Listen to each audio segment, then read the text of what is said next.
Thanks for coming to our house to play.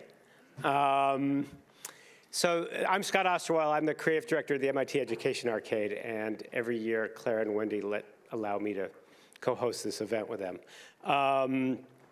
Just one bit of housekeeping first. We do ask that there be no audio or video recording on your part, but we are recording everything, so you will be able to get it all. So that's our only request. I think it's really important to start out by thanking Claire and Wendy, who spend all year preparing for this. And I was thinking about it, I'm kind of amazed that they spend a year preparing a party and then they stay out of the way. They don't want to be, they don't give themselves the goodies that they deserve for doing it. But so I think we all make a point of thanking them when you get a chance.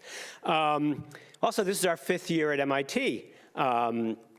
And I want to, first of all, the other thanks I realize I want to make are to all my colleagues at MIT who tolerate us organizing this, both in my colleagues in the Comparative Media Studies program, the Teacher Education program, and the Media Lab, who all sort of help us get this going. So, and thanks to them and the facilities people at MIT who make this possible. But this is our 5th year here, and every year, because we've been doing it now, and it seems to be an annual thing, every year with the introduction, I try to think of something new to say, because a lot of you are, how many people are repeat visitors? Yeah, that's what a lot of you are.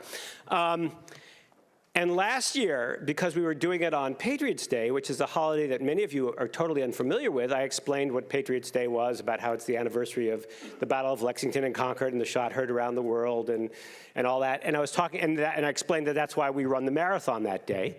As many of you remember, of course, in the middle of the afternoon, we got the word of the bombing. And I just thought that coming back this year, although we're not doing it on Patriots' Day this year, and it's not the marathon, I thought it would be sort of wrong to not acknowledge that and thank many of you who are here for sort of soldiering through with the conference and really continuing to participate the way you did during it. We stayed, for the 2 days, and most people went home. And of course, things developed over the course of that week. And I've been thinking a lot about that in the context of this introduction, because I didn't want to not acknowledge that.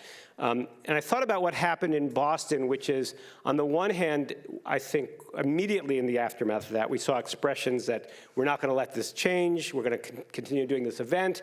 The city pulled together, the Red Sox won the World Series. There was lots of good stuff that sort of happened in response to that event.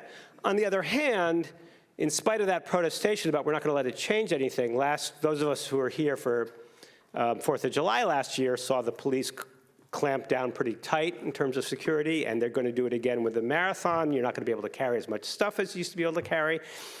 Anyway, what it got me thinking about is this tension that we're always existing in between the